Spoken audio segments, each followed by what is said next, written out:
we did express really wanting to, I guess, have the opportunity to explore how to actually start a business. Alexa and I have been discussing it for a while, but we just didn't really know where to start or the ins and outs of business. And I'm a type A personality. I don't really like to start things without knowing all the information. Okay. So that's part of the reason why we're here as well. Perfect. And third, oh, okay. I talk too much. No, you don't. That's extremely good. I was just agreeing with you. Thank you. Althea? Hi, everybody. Nice to meet you. My name is Althea Jones, and I'm here basically just to learn. I've recently started a nonprofit organization, and so I just want to kind of get my structure right and learn as much as I can so that I can work on this really important initiative that I'm. Perfect. Thank you. Alexa, you were Alea's partner. Yes. What brought you here? So the same reason that we had applied together for the Rise Up Challenge, and I think we've had the idea for our business for quite a while, but we just haven't known how to go about starting. And so we'll kind of start and then not have the full picture of what we should be doing. And fair enough. You all have full-time jobs? Y'all have full-time jobs? And this is part-time? This is I hope it takes over my full-time job opportunity. Yeah. Okay. Now I'm again, Ade. I can't see you. Am I going to see you?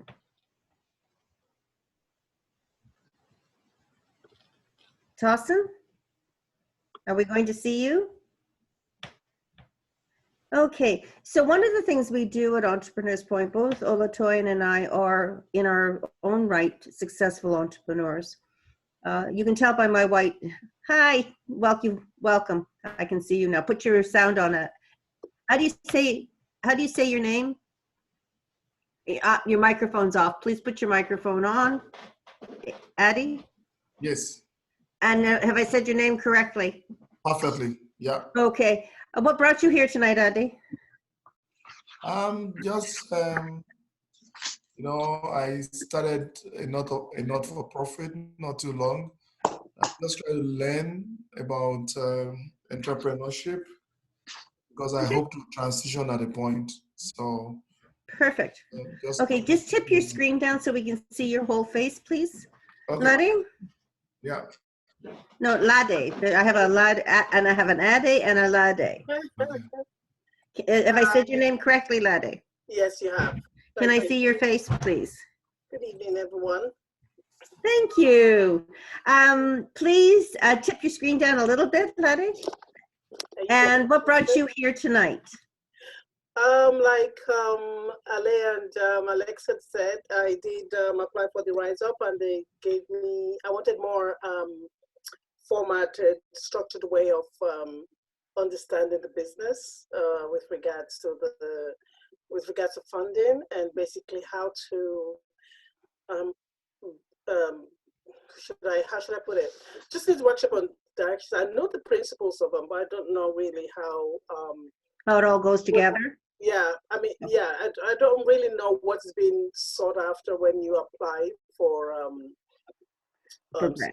when you apply for funding, and basically how to structure or how to approach funders or sponsorships and stuff like that with regards to, and basically how to promote yourself. Basically. Yeah, as one of the challenges for this is, just so you have a little bit of background, Olatoyan has started out in Nigeria and was in the corporate world of banking, came to Canada, and not through choice, but through happenstance and demand, became an entrepreneur, and very successfully so. And also at the same time, with 3 small children, got her doctorate and in business. So she's teaching you from experience, not from university. And I think that's a key element to how we're different. As you can see, I have white hair. I've lived in Toronto, in Canada and Mexico and the US. And my background is in advertising, marketing, sales, branding, and on top of that, I've latched onto financial planning from an entrepreneurial position. So I have been self-employed and an entrepreneur now for over 30 years, and I have 3 businesses under my belt. Well done. And yes, it's structure, it's understanding how to put it together. But most importantly, and what we're going to learn tonight, is how do you articulate what it is you do? If you can't tell other people in 3 sentences why they should be listening to you, you've lost it, okay? Because there's a huge clutter out there. And you have to stand out from everyone else. So we're going to take you, there's a worksheet coming up in chat that you can download. It's highly structured. If you download it, it follows the slides that I'll be presenting to you, so you can make the notes. It will give you a structure for you to start to build your brand story. And that's where we start, is with the brand story. How do you articulate all that is in your heart and in your mind and in your soul that you are so excited about and so driven to take out into the marketplace? And how do you tell people about it in a way that they understand what it is that's inside you? It's called listener train of thought. It's speaking the way people need to hear you speak so they can understand it. So it's a little bit different, but it's powerful. And once you can truly articulate to everyone in 3 or 4 sentences, we call it the elevator speech, what you do, that's the first step to be able to find funding either through grants or through BDC, or if you're young, there's some other grants and loans available to you. There's a lot available in Canada, more than most countries. So we need to get you to that bank and grant ready position so that in fact you will be successful. And you missed the first one. All the time we'll reiterate it shortly in terms of your purpose. Purpose is who you are as a person, what your purpose is in life, how you choose to live your life, and then in business, translate that into your business. And I'm hearing not-for-profits, so I think there's a very high level of interest in doing well for other people. And so that has to come through in terms of how you express yourself, because there's a lot already out there. Arthur, are we going to see you, or are we just going to hear you? Arthur, are you there? Hi everyone. Hi. Hi, Cheryl. Good evening. Sorry, I've been on a lot of Zoom calls today, so I have Zoom fatigue. Unfortunately, won't be able to show my face today. That's But okay. I was here can hear last you. week. Yeah, I was here last week, so just following on with the class. Okay, great. Okay, so now we've got an idea of where you stand. I see more entrepreneurs, and I have one business person over here who has a driving force to change things. Are you all doing an NGO, or are you going to do a for-profit social enterprise? Do you know the difference between the two? Not-for-profit, which is NGO. Yeah, not-for-profit is an NGO. It's a non-government organization that is a not-for-profit. And then there's also for-profit social enterprise. They all have different considerations under the tax law. So that's important. So for a lot of the grants, an NGO is going to be more attractive than a for-profit social enterprise. So it's important you know the difference, okay? Can you give a definition of a for-profit social enterprise? Like how? So let's say you've got a driving force in your mind to change how the homeless are sheltered. And you want to do research, and you want to really understand the real true problems of homelessness in Toronto. And you want to draw on your educators and your research people at the universities. But you also want to be paid for what you do, and you want to pay those people who are going to be part of this organization, and you want to create a profit center. That is a social enterprise for profit. If you decide to go the other route, which is to do the same thing, but to do it without profit, it's an NGO. Okay? And both are right, neither are wrong. Some businesses are created, I have one that's running in Africa, and it's a for-profit because we determined that that was what was best for the people on the ground in Africa. We were more likely to attract the kind of people we were looking for if it was for profit, but it is still a social enterprise. Can't say what it is because I've got non-disclosures on it, but it is in Africa, and we felt that that was a better structure for Africa. Because the people whom we wanted to draw on have to be able to put a roof over their head and food in their bellies. So a for-profit social enterprise made more sense.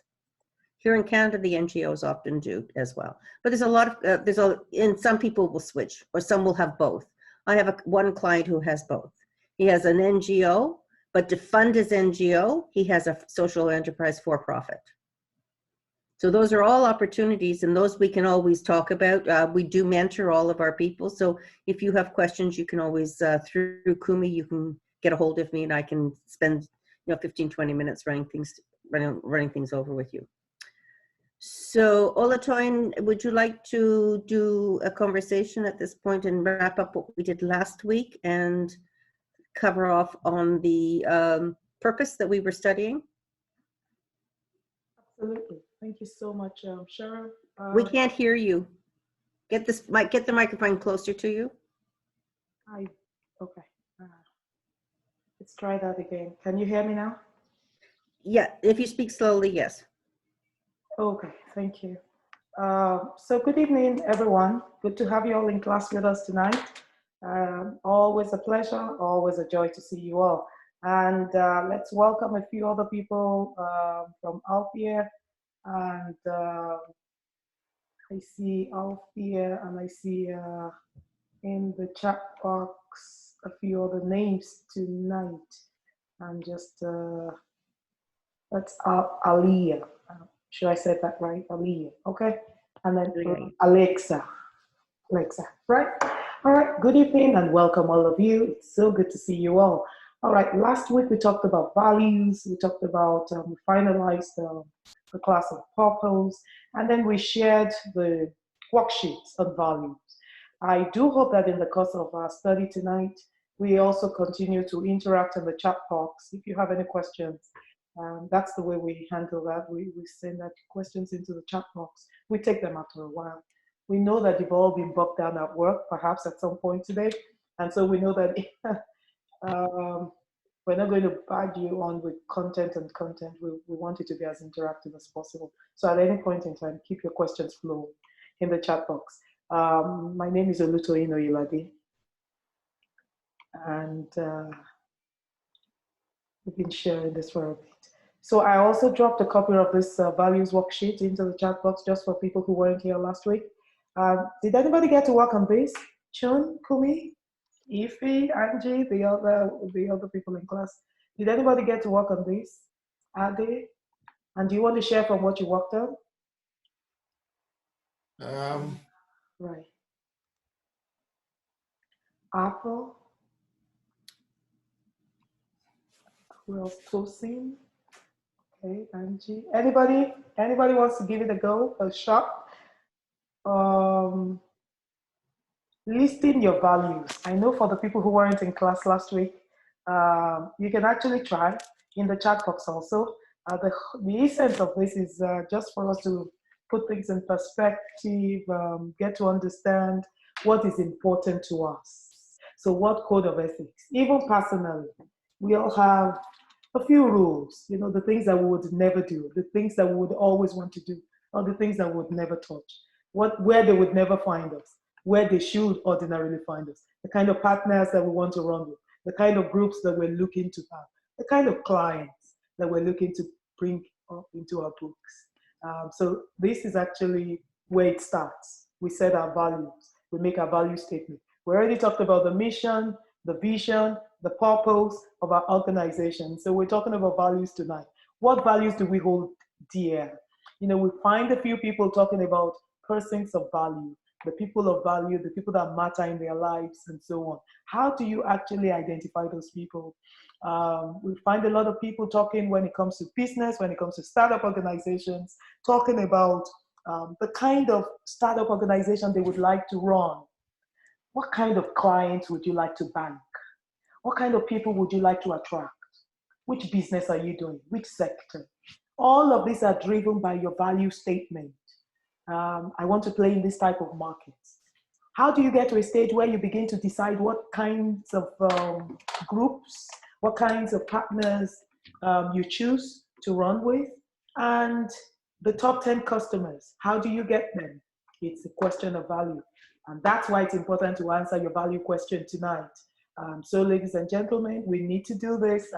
It was supposed to be an assignment for last week, and then we get to talk about some of these assignments in class. For the people that are just joining us, we already shared the curriculum, how the curriculum will run, what we get to do at the beginning of class, the first 10, 15, 20 minutes before we go into the main class for today. So the main class for today is a brand management and marketing class, and that will be taken by Cheryl Bedard, an expert in that. We've worked together for upwards of 3 years, teaching together at Ryerson and some other colleges and so on. And so we do this in the evening for EP Academy, which is the newest incubator downtown Toronto. So that's the whole idea. Now, does anybody want to go, please? I think I can go. Yes, please. To actually look at it. To me, the most important value I look for anywhere I find myself or when I'm connecting, maybe personally, professionally, integrity is very key to me. And I want honesty. Okay? So I don't think I compromise those two every time, and I want to be fair too. So, integrity, honesty, fairness, and I must be able to trust you. Okay? Even when my clients deal with me, I want to be able to trust my client, what they're saying, and build that trust so that we can build relationship, a very long-lasting relationship. So I look out for this. I hope to get this out from clients too. Anyone I partner with, I always my antenna is always on to pick all these things, especially integrity and honesty. Thank you so much for that, for those points. Very important. Ade, I will really thank you. Fairness, trust, integrity, honesty. Do we have any others? Yeah. It's usually important to list some of these things. Yes, please. I think that's Arthur. Yes, please go on. Yes, good evening, everyone. I just want to echo what Ade said.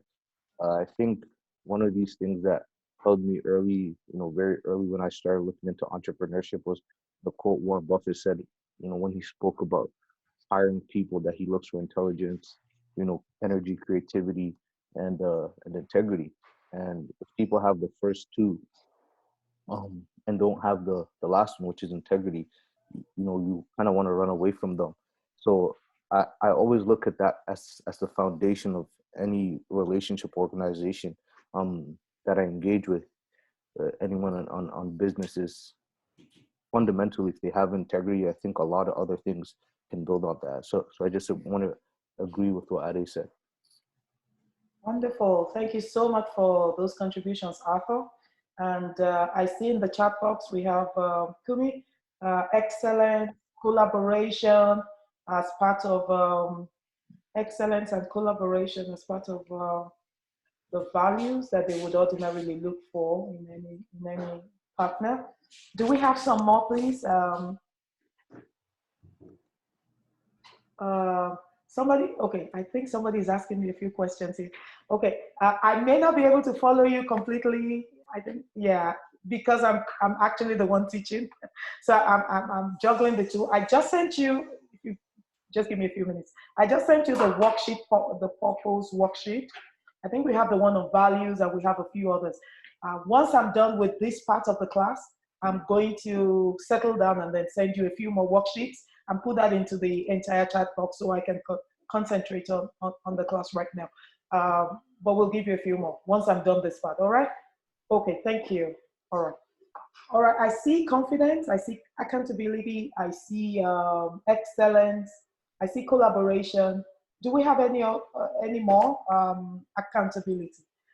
This is, these points are so valid. They're so valid because as we begin to set up our businesses and we are clearly articulated the values that we stand for, the values that we hold dear as an organization, it becomes very critical to success. These are very critical success factors, and it is important, it is imperative, it is critical that every member of our workforce or the partners that we have, the board members or the people we're looking to bring on board with us, they have a clear understanding of what our values are. The values that we hold to there, it helps us set the pace for the organization in our negotiating contracts, in our interactions with people, in how we sell, in how we buy, in how we manage people. These values must be clearly articulated. A few people put their values on the wall. You know, they have a wall in the organization where you have the mission, the vision, maybe in the boardroom, different parts of the organization. And this is why it's important. Now we go on to the next question. Based on these values, which eventually form part of our code of ethics, have you faced a moral, ethical decision? Did you have to take a decision? Perhaps for a few of the CEOs in our group tonight, the ones that have already started their businesses and are maintaining the businesses effectively, have you had to take a decision based on someone breaching the code of ethics, your values, people not following that, and how did you do that? Did you have to do that? Have you had cause to do that at any point? Some of these answers can go into the chat box if you don't want to speak directly. We're able to take answers in the chat box, and I'll keep checking. All right, I'm going to go to the next question. In terms of accountability, we already showed the slides last week, but do you have any answers in this regard? You can see all the questions under the accountability. Who are you accountable to, for instance? Do you play the blame game? Things will always go wrong from time to time, depending on the phase, the growth phase that you are at as an organization. Do you accept the consequences of some of the errors that come from situations going south sometimes? You know, how do you handle that? These are some of the questions that you need to answer in setting or in making the value statement for your organization or in setting the standards. Do you take feedback? Folks, let's talk about feedback tonight. How do we manage feedback? And what's feedback? Respecting the opinion of other people, taking feedback from other people, taking inputs. We're taking decisions as a CEO, and we're at the point where we're looking to either implement or execute or sensitize the community. So we want to tell them, we want to tell members of our staff, the workforce, the community, our clients, the people who buy from us, the people we sell to, our board members. You know, all of these people that I've mentioned tonight, they are stakeholders. They're stakeholders within an organization. What kind of feedback do we give them? How do we go about the process of giving them the feedback? And what kind of inputs are we really looking for? Are we looking for inputs from them? Or are we looking to just tell them what we have decided? All of these have to do with our value system, our code of ethics, the standard we follow, and it will eventually dovetail into how we build systems, a culture, an organization, and a client base. The way we do business, generally. Does anybody want to share with us how they do that tonight? Do we have anybody in class who would like to share how they manage this part?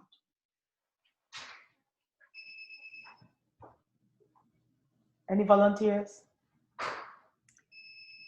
All right, Cheryl. Yes, ma'am. I'm going to have to come to you. How do you do this? Do you want to share for 1 minute only? And then maybe that might give a few people.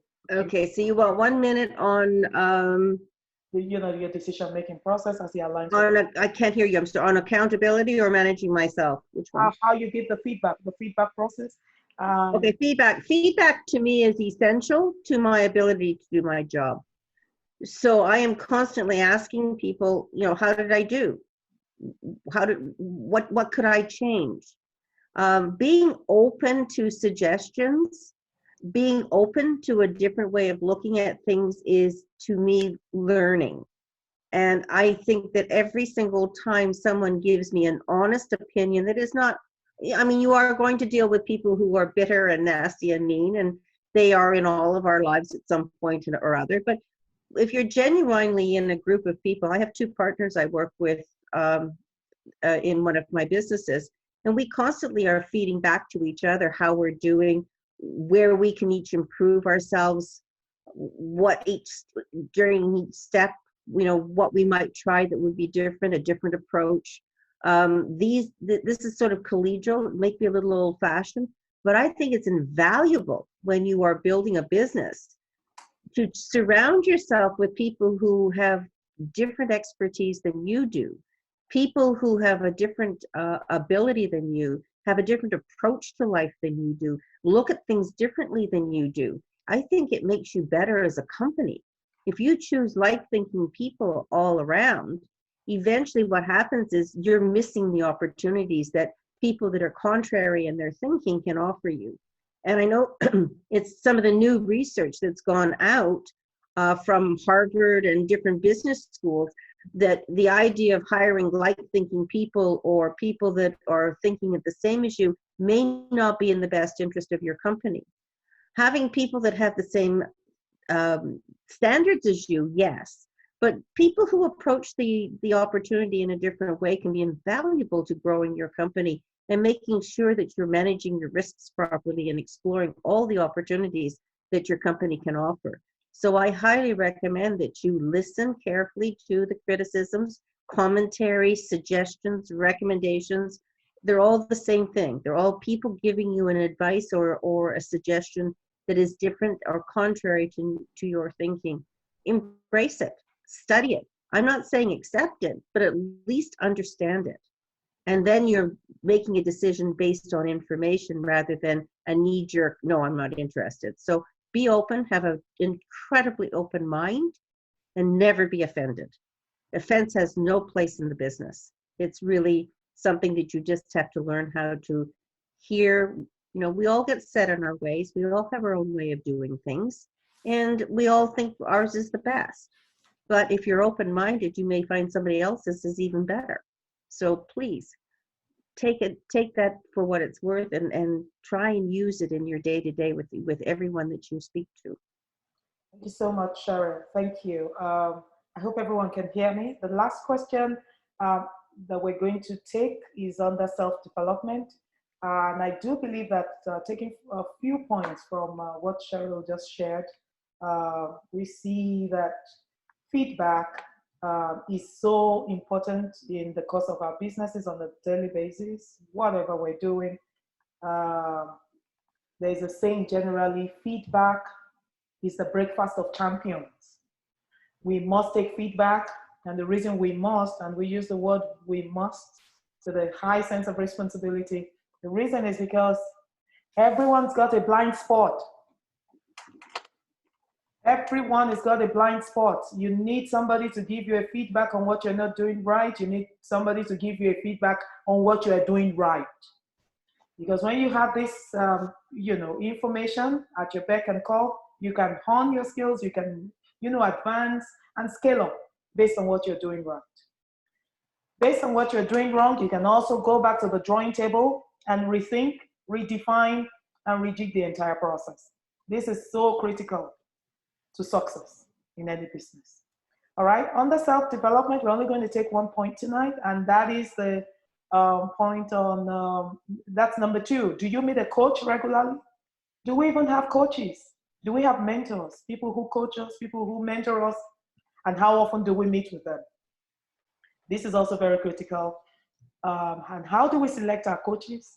Who are we looking to select? Professional coaches are critical. Personal coaches are critical. Business coaches are critical. And so you have different categories of coaches.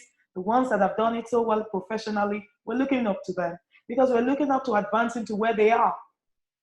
And so self-development coaches become so critical, either because they have actually gone through the journey that we're trying to go through, and so we have a lot to learn from them, and they must be carefully selected. Business coaches are also important. Business mentors, because they've already advanced in business, and that's exactly where we're looking to get to. So they have a lot to teach us in terms of what they already know. And the personal ones are also important. Are we self-aware? Do we know when we're running riot, in quotes? running up and down, really not achieving so much. Yet we appear to be doing so much. They have a way of helping us rein in our resources and ensuring that they begin to count for us. And that's why a lot of people share the popular saying, because we've been able to, stand on the shoulders of the people before us, then we're able to stand tall. That's just paraphrasing. So it's important. It will be helpful for us tonight in class to know how many of us meet with coaches, how many of us have coaches, and things like that. What we're looking to learn from coaches, or what you think you've learned effectively from the coaches that you've had over the years, over the months, over the weeks, for people who are just started.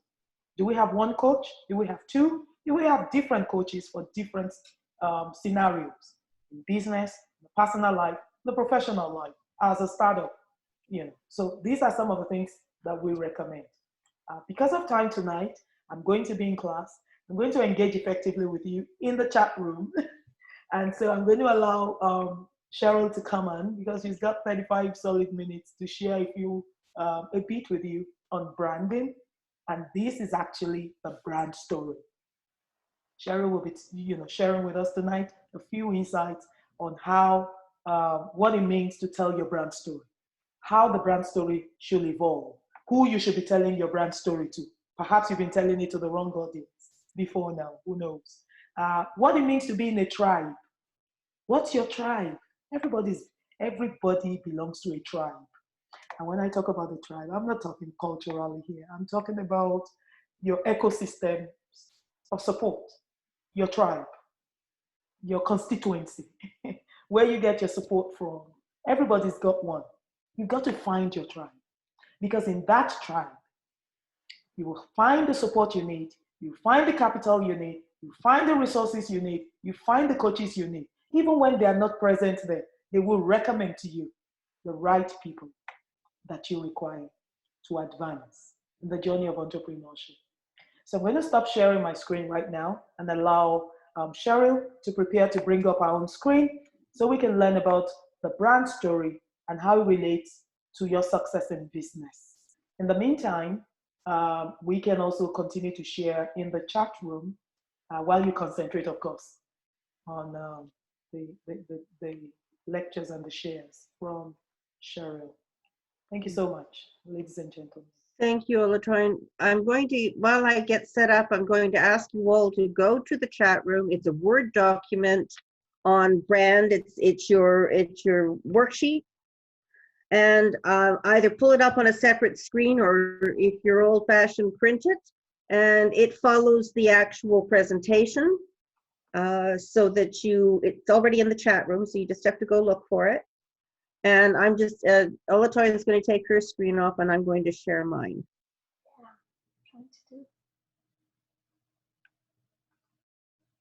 Thank you. And give me a moment.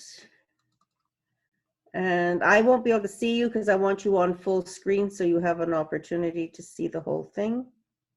What the hell happened? Okay. Now, just because I can't see you, can somebody say they can see the screen, please? Yep, we can see it. Thank you. Okay, my company's Bedard Associates. This is my logo. This is, I have it here for a reason. We're talking about branding. And so to have a look at it, and then we'll go from there and we'll talk about the brand. So one of the things we talk about when we're working on brand stories, and that is future-proofing your goals and your dreams. And I heard from each of you that you have a specific goal and you have dreams. And so we want to make sure that you build success and future-proof that opportunity. So what is branding? The original meaning is to mark livestock with a mark burned into their hides. That's where the terminology comes from. And the modern meaning is to fix in the memory of people a sign or mark which carries a host of meanings. So when you see certain images, there's a lot of memory and information involved in that. Here are some that you may be aware of. The Nike Swoop. If you see Nike, you think sports, you think running shoes and sports clothes.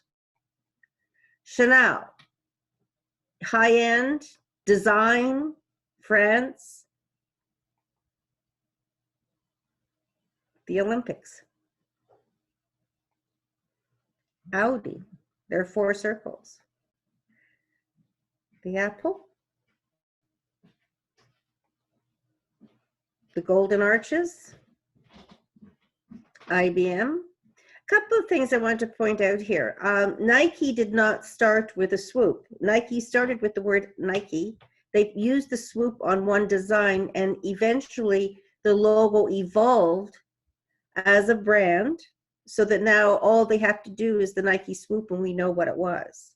IBM is International Business Machines. When it first started, they didn't use IBM, they used International Business Machines, and over time they built their reputation, they built their brand. Now we know what IBM means.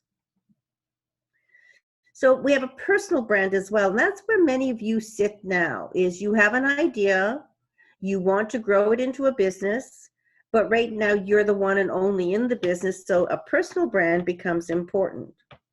So why is there a need for both a personal brand and a business brand? Well, when you start a business, there's very little difference between the two. You couldn't put a piece of paper between the two. So you are the brand. Only as your business grows does that brand separate into personal and business. So your personal brand is about your passion, your skills, your goals, and your values. These are some of the things that Ola Twine was just speaking of, and it's very important that you really internalize those and articulate them. And as much as you want to think in your head, I'm going to ask you to get out your journal and start writing things down too, because when you've written them, they're more fixed in your mind.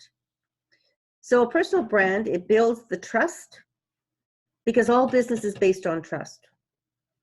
It helps you create connections between you and your dreams and your goals and whatever you stand for. It gives you credibility. These are all very old-fashioned words, but they are the basis of any good business. It gives you confidence and authenticity. You are who you are.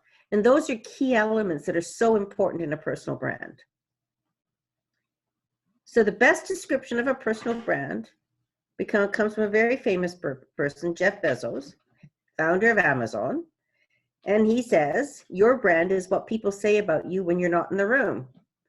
Well, that's pretty clear, isn't it? And that's that essence you want to leave behind when you walk out of a room. The corporate brand is your promise to your customer. When I look at Nike, I know what Nike stands for, and I know I'm buying a certain level of quality and I'm prepared to pay for it. If I buy Chanel, I know there is quality there and I'm prepared to pay for it. So you have brand strategy, communicate and delivering on your brand message, how, what, when, where, and to whom. So you need to identify those, and they're on your list, so you'll be able to work them out. Your communication is both visual and verbal. Pictures are worth 1,000 words. Consistent, strategic branding leads to a strong brand equity. I cannot emphasize this enough. Once you've defined your brand, make sure that everything you do is in the brand design. Keep it simple, but keep it consistent. The added value brought to your company allows you to charge more for your brand than what identical unbranded products command. So again, the brand is indicating value and you're prepared to pay for that because you trust it. You have confidence in that brand and therefore you understand the value of it and therefore you do not argue the price. How will you represent your brand? What is your brand strategy? Now, I know a number of you are NGOs. This applies to you because your biggest job is going to be raising funds to continue the work that you've set aside for yourself. So you have to have a brand strategy. Brand thinking. The brand strategy is approached in a rigorous, centralized, formal business planning process. This is key to your success. It takes a lot of work to get it to the point where it is easily transmitted to other people and communicated to other people. You know the old story, I'm terribly sorry, my email is so long, I didn't have time to write it short. So you have to really focus on what you're doing. Here's one, P&G, Coca-Cola, Gillette, GM favor centralized planning. Brand imagery, driven by ad agencies in a leading brand development role and linked to creative and execution of various ad campaigns. So those are the spaced repetition of ads that you see popping up on your banners, on your search, and if you do watch TV, the ads on TV. So they're BMW, Absolute Vodka, Tag Heuer is a watch. These are all conscious brands. They stand for something very specific. Value. By experience. Target customer segment perceives product quality, functional benefits, and brand image. Starbucks, WestJet, Disney, IKEA, Costco, Tiffany. These are all what we call go-to stores, go-to people. Okay, and they've created it. Okay, by the product quality. Self-expression. It reinforces their self-concept. The strategy is centered on brand as a badge. So this is the recognition that you know, certain people wear certain clothes, buy certain products, drive certain cars. Mercedes, social status. Mini Cooper, unique, notice me. Apple, I'm hip, cool. Toyota Prius, I care about the environment. These are some of the stories that you can see from your products. I'm going to take a break here so I can see your face. And I am now open for questions, and I'm going to be rather rigid on this. I'm just going to start with who I can see. Althea, you're up first. Okay. How does what we just discussed impact your opportunity? Where do you see it impacting what you want to do? I think just because I'm still in the early stages, so it just helps me focus on like the story that I'm trying to tell and what I'm trying to convey and how to do that kind of effectively and efficiently. Okay, great. Addie, you're up next. I can see you. Microphone, please, Addie. Thank you. I think like you said, branding is key. So this is the image people will have when they think of whatever I'm trying to do. So a lot of depth into that. Right. Okay. And then Arthur? Yeah. So I think one thing that's really, stood out to me and is important is consistency, messaging. Very important to be consistent with what you're putting out, especially from even like you're into marketing, a marketing perspective, having that branding and the color, and so that people have that recognition. So right. Thank you, Arthur. I'm going to tell everyone a little story. I was in New York, down in NoHo. We were living in Manhattan. Well, we were commuting between here and Manhattan. One of the clients was Toys R Us, the toy store. And we had 15 business cards up there sitting on the boardroom table. And we were talking about brand value. Not one of those business cards was the same as the other. You know how Toys R Us was known for the reverse R. Some have had it, some of them didn't. Some had their company name at the top, some had it in the middle, some had it at the bottom. There was no brand consistency. And this is key. You have to establish that word mark. And that's why I showed you it at the beginning. That was my word mark. It's been designed and you keep it that way. Okay, the interchange, the connecting C's on Chanel, that never changes. Okay, Aliyah, what have you learned so far? I really like how we're focusing on branding because I know it's something Alexa and I had to learn the hard way. I remember when we first had the idea for our business, one of the first things was, okay, we need to make a logo. And we were just selecting colors and selecting a design that we liked. And we didn't really think about from the consumer perspective. And we didn't really think deeper about, okay, well, consistency, if you select this, well, you might have to stay with this unless you do an overhaul of your rebranding or whatever. So it's definitely something that we've had to kind of circle back around and be like, okay, but what are our values and how can we relate this to our branding as well? And how can we connect everything? So that's kind of what I guess I like. We're starting with branding because that's something Alexa and I have always we've struggled with. And you know, this is something that many people fall into the trap of. Logo. Okay, logo is the last thing you do. After you find out what your message is and who you have to decide who you're going to talk to, and who your audience is, and who's going to be listening, and then what's the message? Because if you go online, you can find color theory and color psychology, and there's also psychology on fonts. So once you've determined what your message is, then you can go up online and research the colors and the fonts that imitate that message. Okay, so when you saw my Bedard Associates, let's take it apart. It's that's for financial planning. So blue is consistent in financial planning, is trustworthy. But I've got white hair, and I deal with a lot of young people, so I wanted to be a bit more modern. So I added a very modern color. Okay, so I have 2 blues and an aqua. So I have 3 colors in there. And so, and then again, the font, it's Charlemagne.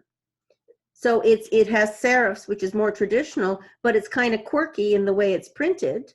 So it's a little young and a little more forward thinking. So there was a real thought process that went into the design of the logo that came out of the messaging that I had created as a brand. So that's why I showed you my logo, because I can talk about it, because I did it. So Alexa, you're up next. What else do you have to say? Anything? Yeah, kind of just build off of what Aaliyah said about our branding. I think in the beginning, what was really a struggle was that the I guess industry that we're trying to break into already has very set brands that people are familiar with and that they trust, like you mentioned. And so to come in with this completely new brand, it's like, well, what's the point? I already have this product or this company that I've been, using my entire life. Why do I want to try your new product or business, right? So like you mentioned, just kind of finding a way to tie in our values, and just finding a way to convey that trust, just so it doesn't seem so, I guess, like consumer based, like we just want your money in a way. It's like there's an actual story behind the brand and the company, and there is a problem that we're trying to address, and so how to convey that accurately. Absolutely. And we're going to cover actually a lot of what you just said, we're going to cover in the next part. Chun, I can't see you. Are you there? Chun is ready. I'm not sure he's ready. I think you go on to whoever is ready. Yeah, there he just showed up. Are you there, Chun? Correct. There you are. Chun? Yes. What did you take away from it? So right now it's kind of like, to be honest with you, I still don't know my target customer. So I'm still trying to figure a way how I can figure out who will be my target customer. Okay. Then you've got to go online and start researching. I will tell you right now, because I know the field you're in, there is an enormous amount of information available online, heavy research done out of different hospitals and think tanks that will give you direction and help in the field that you're working in. And that will start identifying your audience. There's a lot of good statistics out there for you. Okay. So it's really going online and researching, okay? Do you know what kind of a keyword I should use? Keyword, what you're going to be using in your keyword is you're going to be using organic foods. Yes. And marketplace. Okay. You'll get all kinds of stats. Okay. It's well documented. Okay. Thank you. You're welcome. Yeah. And who else do I have here? Sandra, I haven't met you yet. Can we see you, Sandra?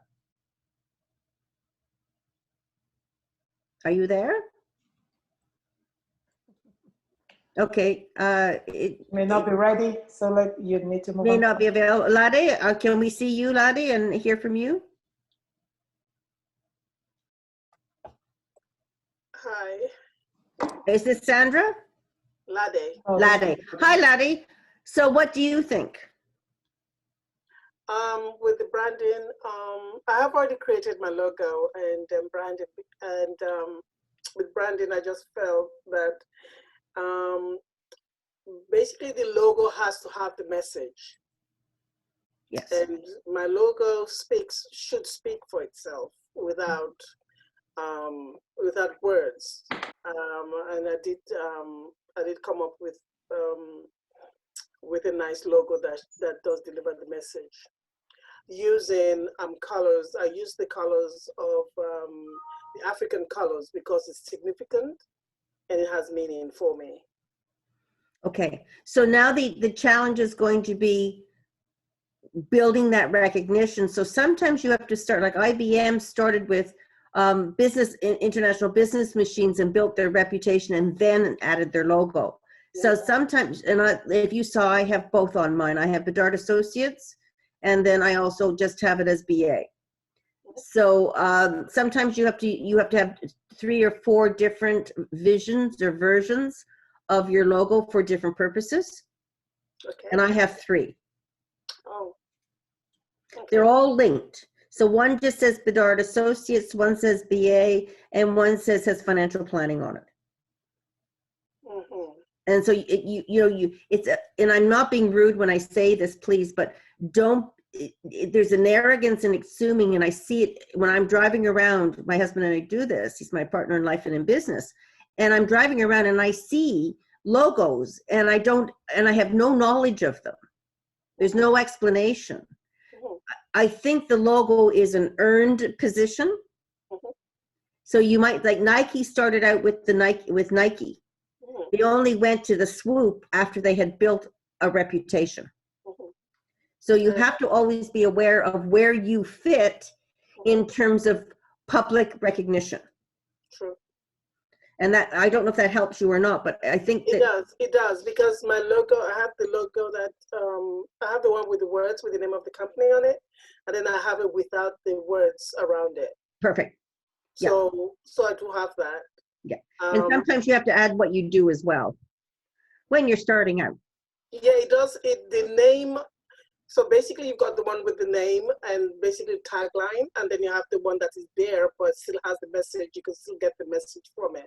Yeah, yeah. And my other company, I did the same because we only started in June. So I have the logo, I have the name of the company, and I have a tagline. And I use that extensively because we're brand new, and I want to make sure everybody knows who we are. So okay. Do you have your logo with your business name and the tagline together? Yep. And then you have one that is there with no words on it. That's right. And so it depends. I've got 3 companies. So the one you're seeing is Bedard Associates. It's more established. The other one is brand new. And since we only opened it in June and it is global, we needed to have there's 2 physical picture images, and then there's the name, and then there's the tagline. Okay. And that's because we're so brand new in the world. Well done. We want to make sure people know who we are. If I'm not saying this correctly, please correct me. Tosin or Tosin? Are you there? Yeah, sorry, I can't show myself. Okay, that's quite all right. Did I say your name correctly? Yeah, you got it. Okay, so what have you taken out of it so far today? Yeah, we should build our brand strategy, a value into our logo. So just like what you've been saying, so that's what I got. So our value should be inside our brand. So while we're building our brand, we should have strategy for it first before we build our brand. That's right. The logo comes out of the worksheet, and we've only just started. There's a whole new section we're going to do very shortly. Have I missed anyone? Because I'm just going up and down a short little thing here. Is there anyone I've missed? Yes, she's raising her hands. We don't have your name here, but you can actually go on and introduce yourself and speak. Please speak, Tanya, speak okay. up. Hi, I don't, sorry, I joined, Tanya, hi, sorry, I joined the call a bit late. that's quite all right. But I think with branding as well, I think my question is when to use like the brand mark and when to use the logo, or how soon to use the brand mark. Because right now I have a logo for my business, and we usually use like the full word mark. So my question is, when would you start to introduce using like the symbol? Because you mentioned with Nike as well, like how they now are using like the swoosh, and that's like a really important symbol. So I was wondering when to introduce for our brand, like the symbol logo. It's you know, it's going to be a judgment call. I don't know how far along, if you've scaled your business and you've actually built recognition in the marketplace you've chosen, but there will come a time when it will be fed back to you. So in other words, it's not, you don't decide, it's when the public, that's what happened with Nike. Mm-hmm. Nike kept using Nike until they started talking about the Nike swoosh. Yeah. It was fed back to them, and then they started using it.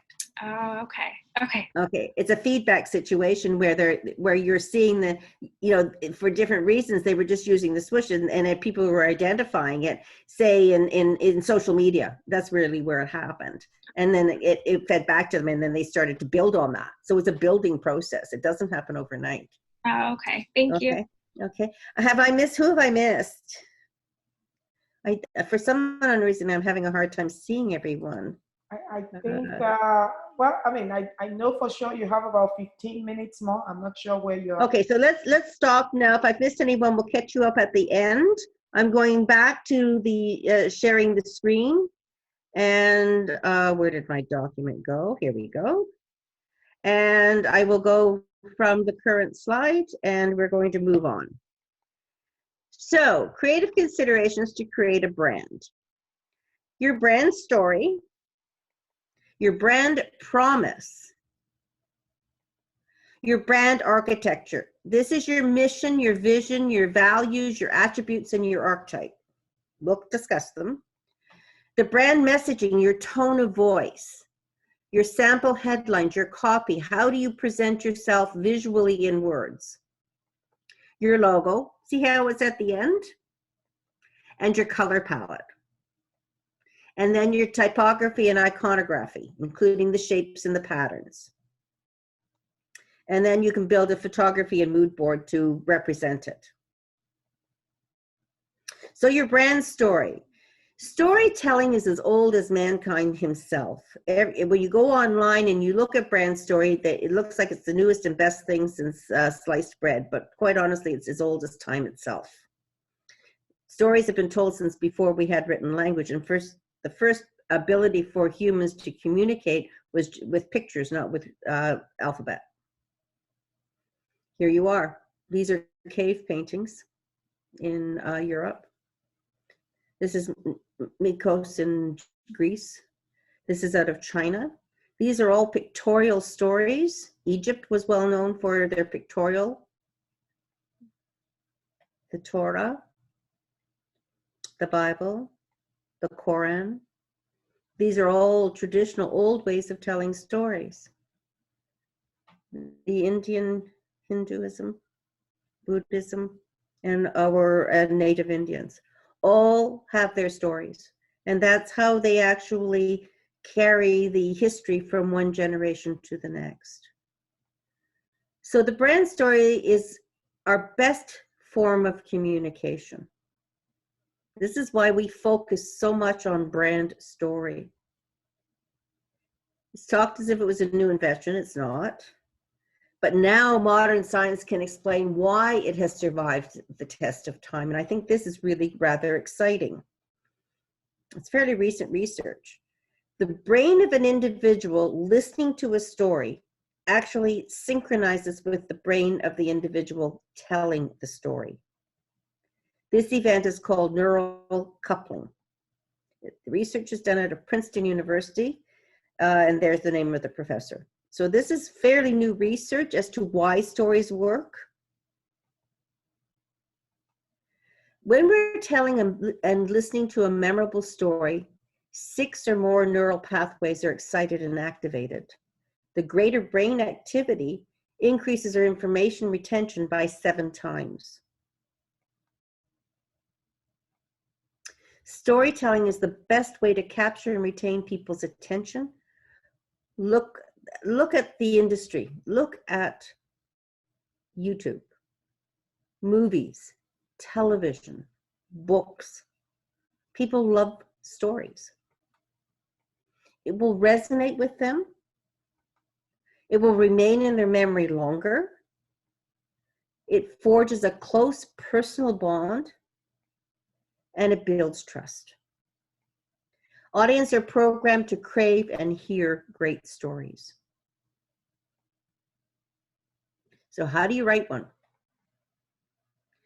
Stories are generally about overcoming adversity, and I've heard a couple of you articulate it quite well. Conflict is key to telling a compelling story. You have to be transparent about the adversity your company has faced. You own it, you're honest, and people respect you and relate to your brand. So you state the status quo. One of you mentioned that you are going to be one of many offering a similar opportunity, and some of them are well established. So you're going to look at that, and that's going to be part of what you say. This is where you started. Okay, there's already services out there, but ours is different. So what's the conflict? What are the problems that the current solutions offer that you can offer a different solution for? Okay, so you've identified the problem, and it's your resolution that makes you stand out as a brand. So you state what where things are currently, what the conflict is, and what the resolution is. This goes to your research, and I just mentioned some research. When you're building your brand story, go online. Spend hours researching what is currently out there, not just here in Canada, but globally. Find out what the status quo really is, what all of the problems are, and then what your solution is. Your company is not going to be that unique. It's going to be unique in the way it solves the conflict, but the conflict already exists, and people are already looking for solutions, and they may have solutions they're using now, but they may not be as good as the solution you're offering. Okay, so I'm working on a project, and I had to go out and I had to do some research, and I was pulling up government data that informed me of the true reality of the part of the business I was looking at. Again, I can't say what it was, but there's a lot of information out there. Okay, your brand gives the audience an emotional payoff. Okay, everything's emotional. And you have to convey the brand's personality, not you as the individual, but the brand. Bring your brand to the front as the lead. So this is where you have to abdicate yourself to the brand. Portray your brand as the hero. Build emotion. Storytelling is the best way to build emotion. Evoke feelings and emotions. Be genuine, be honest, and be real. You know, what brought you to the point where you decided that you had a solution worth listening to? What brought that on? Was it a personal experience, an experience of a family member, or something you identified in society that you wanted to change? Get that emotion out there, because that's how people really respond. And it's a trigger. So you have to trigger joy, interest, amusement. Sorry, my thing went. You've got to explain these things. You've got to trigger something in people that they want to lean into you and hear more about what you have to say about your brand. or it's worry. Okay, so just have a look at it, decide what you want to do. The brand promise must be simple and straightforward. It's not convoluted. It has to be credible. People have to relate to it. They have to say, yep, that makes sense. It must be different. And it must be memorable. And it must be inspiring. To form a deep attachment between your brand and your customer is to make and keep your brand promise over and over and over again. If I go into McDonald's, which I never do, but if I did, anywhere in the world, I know what to expect. It's going to be the same. So your mission statement, and please, mission statements are not to be written, framed, and hung on a wall somewhere. They should be taped to your computer. A mission statement is why you exist. And you need to remind yourself every day of why you exist, because you're going to go left, you're going to go right, you're going to go back, and you're going to go forward. And during that time, you need to have something guiding you. Your mission statement would do that for you. What makes you different? What do you intend to do today? That's your mission statement. Your vision statement. It reflects and supports your business strategy. It's the long-term planning process. It differentiates your business from your competitors. It resonates with your customers. So don't write it in the I form, I. You write it in the form of how they're going to hear it. What's going to change for them? How are you going to change their lives? If they participate in your NGO or your product or whatever it is, how is it going to change their life? What is the benefit to them? Not to you, to them. There's an assumption if you're selling something, you're going to make money. But that doesn't answer why they should talk to you. What is that product or service going to do to change your customer?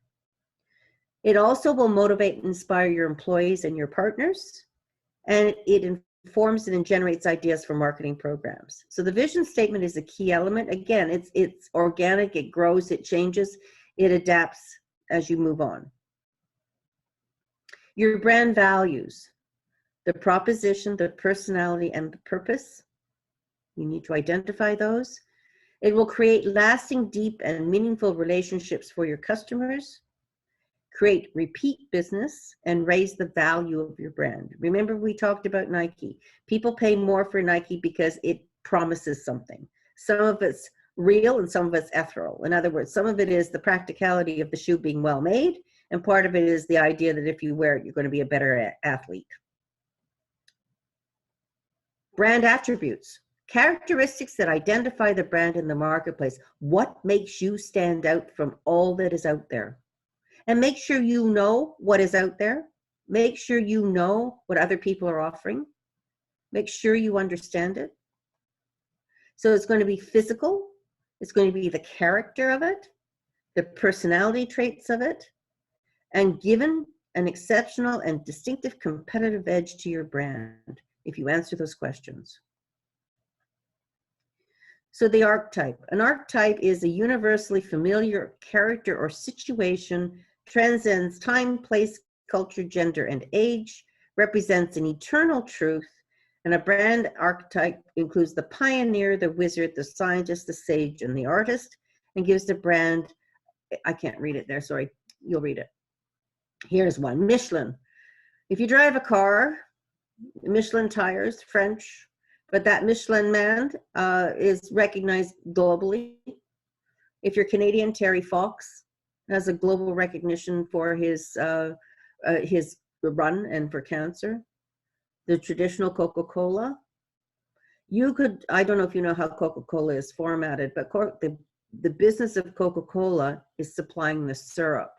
All of the bottlers are independent owners. Every bottler could go bankrupt, and Coca-Cola would still have a brand that had value.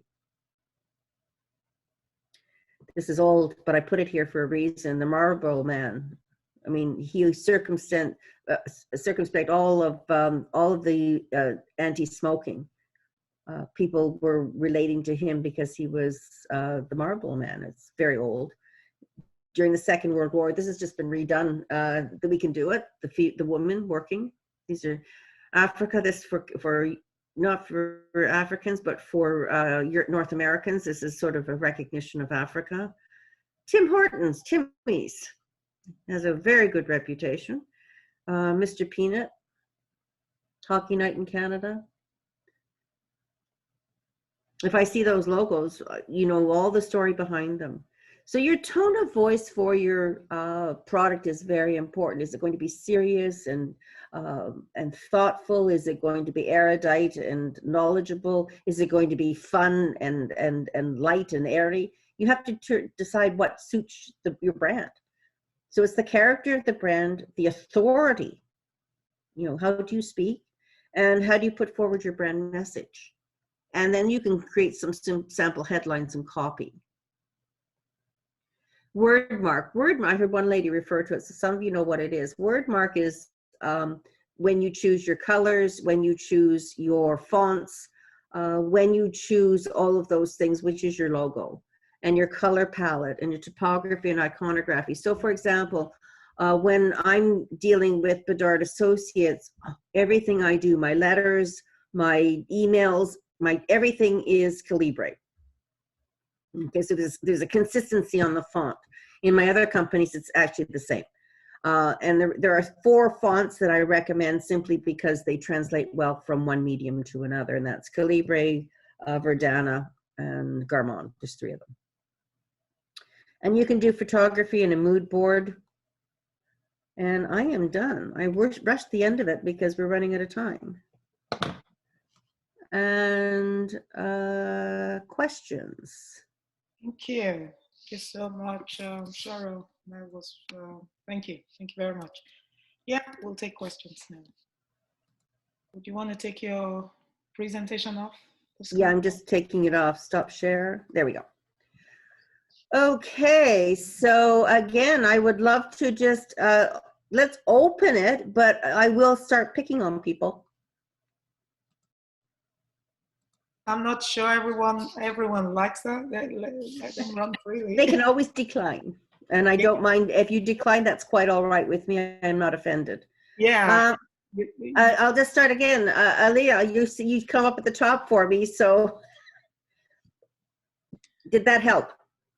Yeah, it really did. I just have I don't really know how to frame this question, so I'll try my best. It's a stupid question, but when you walk through everything and you select your brand messaging, or I guess when it came to tone, my worry is how do you know that's gonna, like, what you decide is really gonna resonate with the audience? Because if you went through all the work and you select your logo and your colors at the end, and it's not really resonating, how do you know where to go from there? Do you go back to the board and review everything?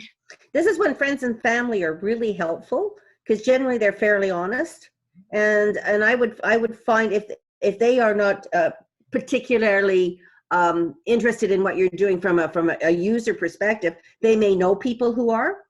And I did a lot of testing. Market testing to me is essential. Is focus groups, gathering people together, asking opinions, and finding people who would normally buy your product and putting them in a focus group.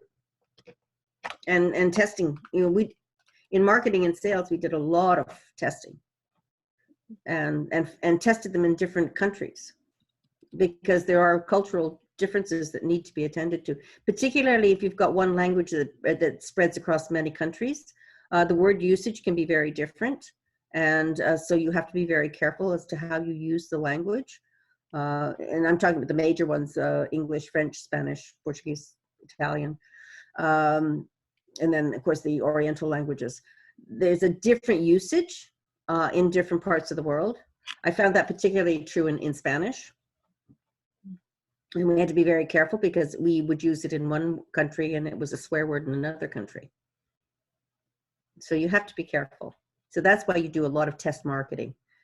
Okay, I'm going to pick on your. No, Cheryl, I'm handling this. Thank you so much.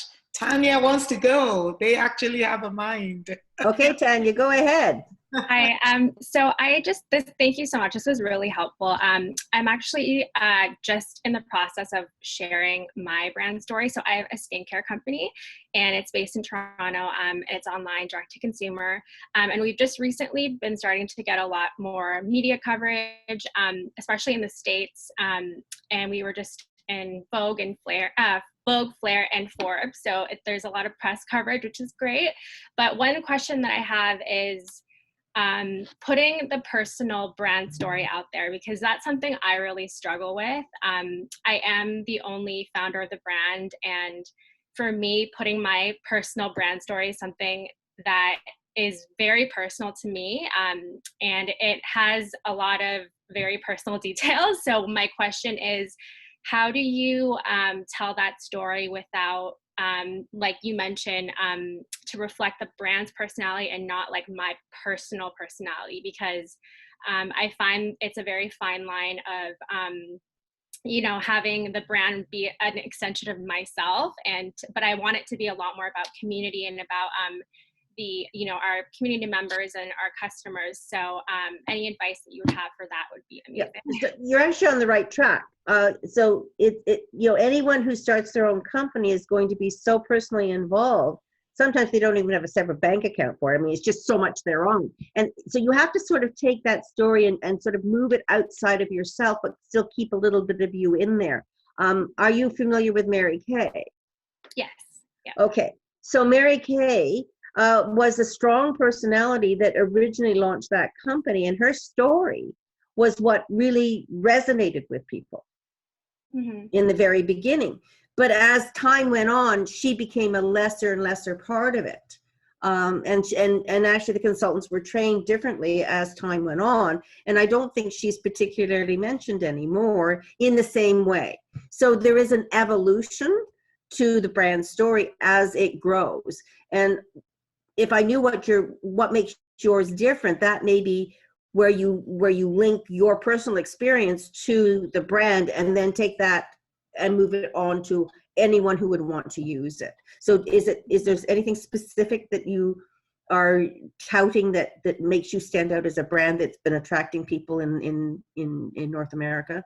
Well, I think the brand is based on Gua Sha, which is a traditional Chinese medicine massage technique. And so it's very personal to me because it's something it was a solution to my personal problem. And I have an autoimmune disease, and a few years ago, it created facial swelling based on the medications I was on. So I wanted something that was natural. And so I found Gua Sha, which was the technique, and decided to make my own specific tool for it. So I think there is a differentiation point from other brands out there who are doing the same thing based on my story. It's just, I find sometimes it's a little intimidating for me to put myself out there, and because it is so personal to share my own story. It is personal, and but that in and of itself is powerful. Because every time you sell, you're giving a piece of yourself. Every time you tell that story, you're giving a piece of yourself to that person. And when you give a piece of yourself to someone else, they embrace it. So it's actually incredibly powerful. And I know it's difficult, so you might want to remove some of the parts of the story that are not dependent upon the result. In other words, the autoimmune disease does not need to be identified as what it is, but the problems that you had as a result of the autoimmune disease could be mentioned. And that's exactly what you did just now. You didn't tell me what the autoimmune disease was. I mean, some people might want to know, but what you did tell me was that you had reactions to medication. Now, you could probably take it to the point where it was not just an autoimmune disease, but anyone taking any medication that impacted their skin would benefit from this product. So that's where you may do the slide. But in giving a piece of yourself out in public actually is where the resonation is. That's where people resonate. They're actually buying you and your story. And then your solution, well, if it works for her, maybe it'll work for me too. So I think you're on the right track. It's just, I know it's hard. Yeah. If you're giving a piece of yourself, and you're very young, so giving a piece of yourself is very difficult. But in the reality is that is actually how stories resonate, and that's how stories sell. Mm-hmm. So I would say probably you are on the right track, and I would suggest to you that's why you're getting the attention that you're getting, is because you have a powerful story to tell, and you've got a solution that I'm sure there are many. I know my daughter-in-laws went through the journey of cancer, and during that time, their skin was a mess. They would have been delighted to have something like your product. Okay. Because they still had to face the world. Not like now where we can hide behind our cameras and our, you know. So, yeah, so I think you're on the right. You just have to find out how much you're prepared to give, and where the line is in terms of personal and public, and then stick to it. Okay. But I think you've got a great story there. Anyone else that's jumping up and down to? I can't hear you, Olatoyan. Althea just put her hand up. Go ahead, Althea. How can you identify your brand audience? How can you identify your brand audience? That's yeah, your brand audience is research, research, research, research, research, research. Okay, I'm just gonna. We have this wonderful gift called the internet. You can do it in the comfort of your jogging outfit, sitting on your couch and surfing. You should be every day, you know, putting up feeds for different information coming in. Look in strange places, do different tags to research, find out what's going on. Routers, places that do not the news that's coming to you, but the announcements that come out through Routers and Canadian Newswire, and not everything's picked up by the big newspapers and news places, but it's where the companies.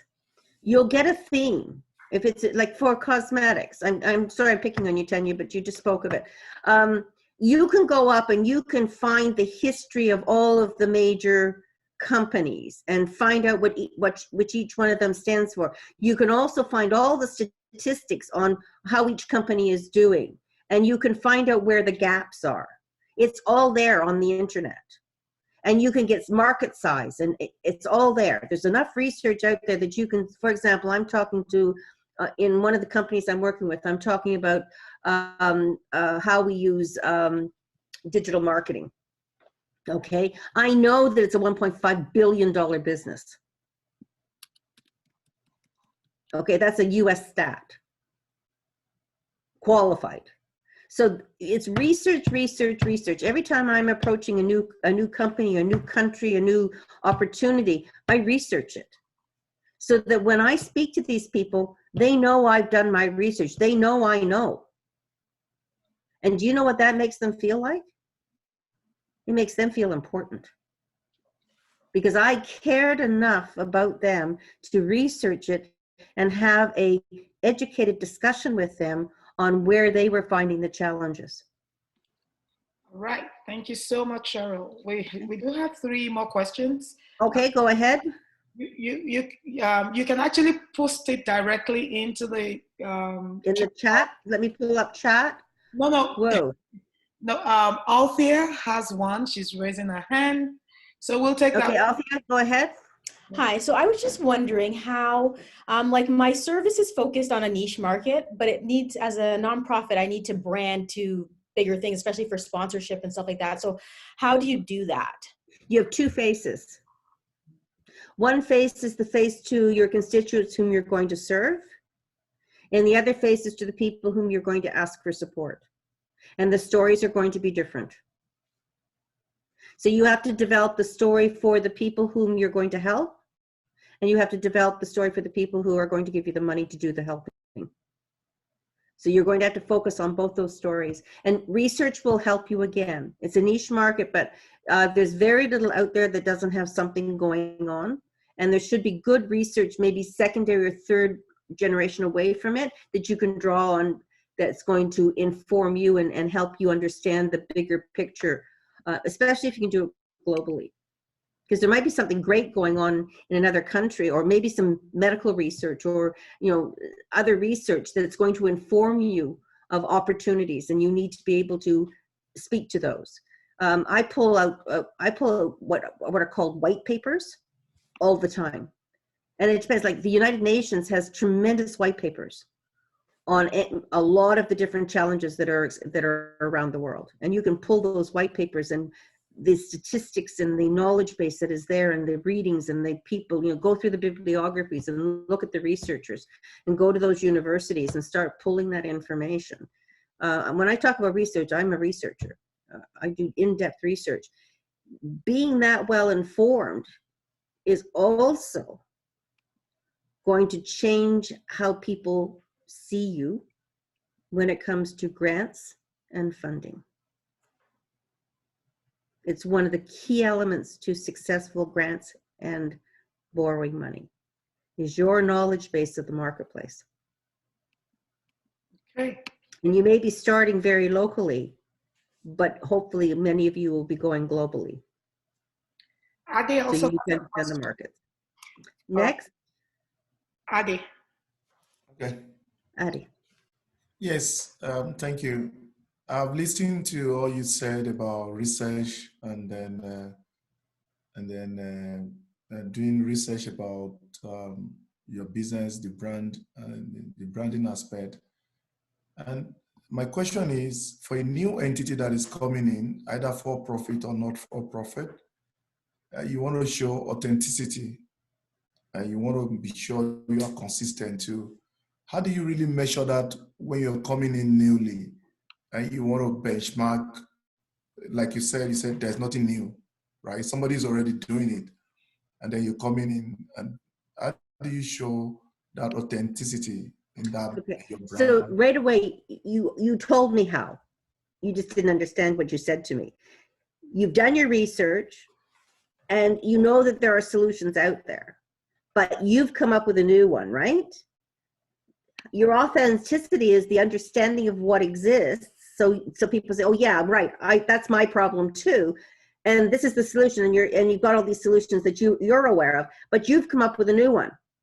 And the authenticity is you understand the problem, and here's my solution, and my solution is better for XYZ. That's the authenticity right there, is that you know and understand and have embraced their challenge. So this is where the listener train of thought, understanding, I don't know what you're working on, but I'll use my example of the homeless. This is one of my burning desires. I have a great deal of difficulty understanding why anyone is homeless here in Canada today. It does not, and I know there's all the reasons. I've read, I've researched, I'm still doing it, and yet, if my solution is the one that I think it should be, I have to stand out from the crowd with a completely different approach.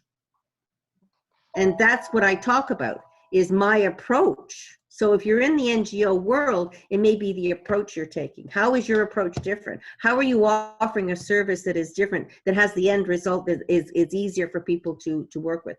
So one of the things I've always argued about with the homeless is, has anybody ever interviewed the homeless to ask what they want?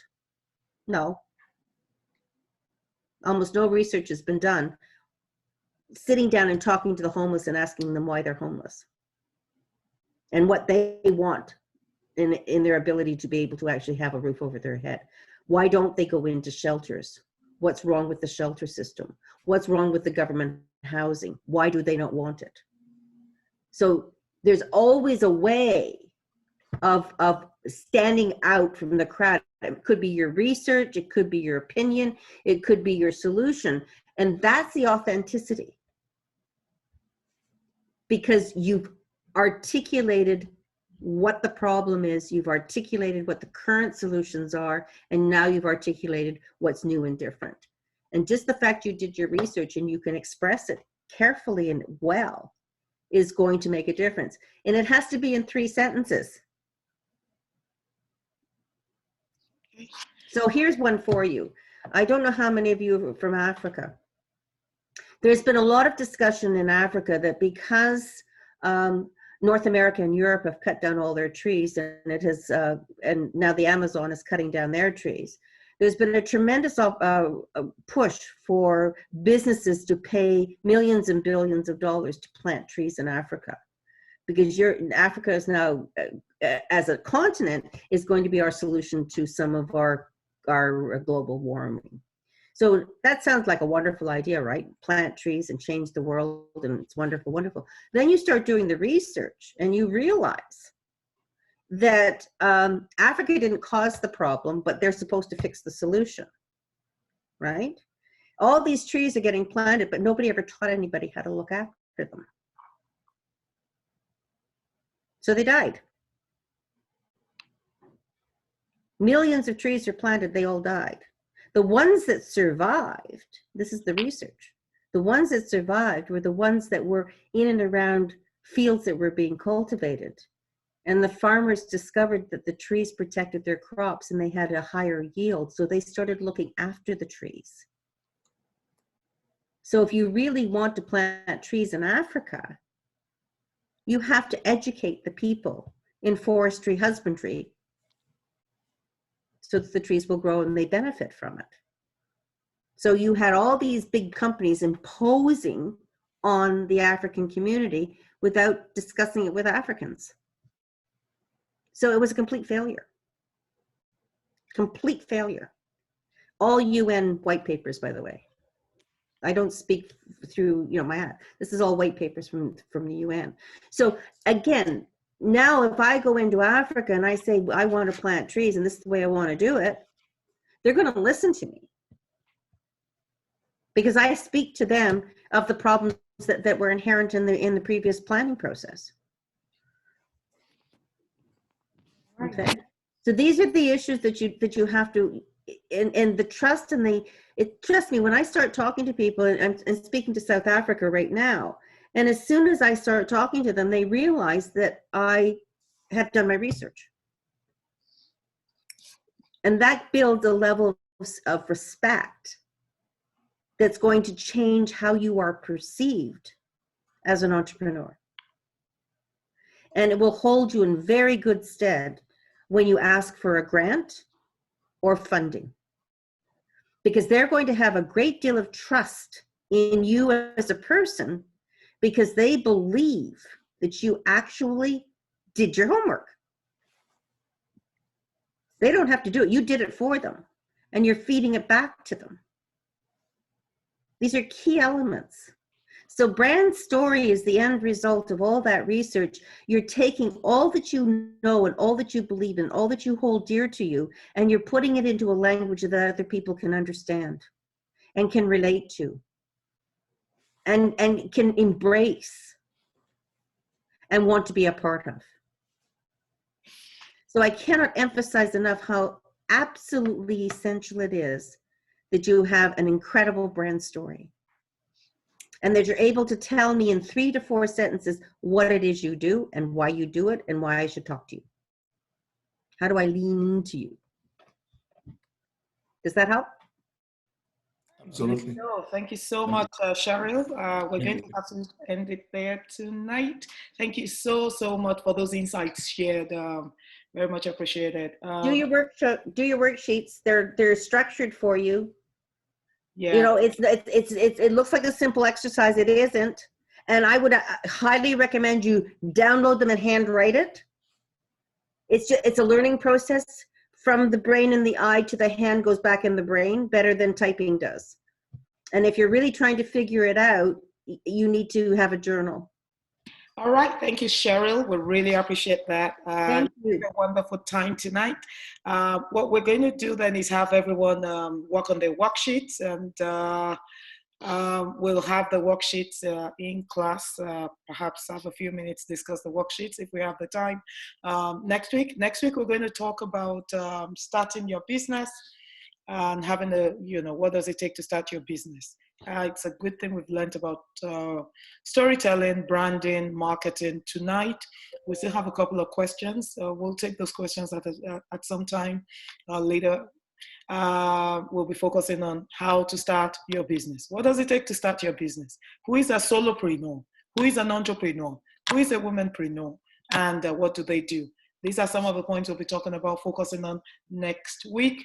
And then, because we would have 2 more class sessions, it would also be important to look at how to create your executive summary, because creating your executive summary is what actually helps you to build a business plan.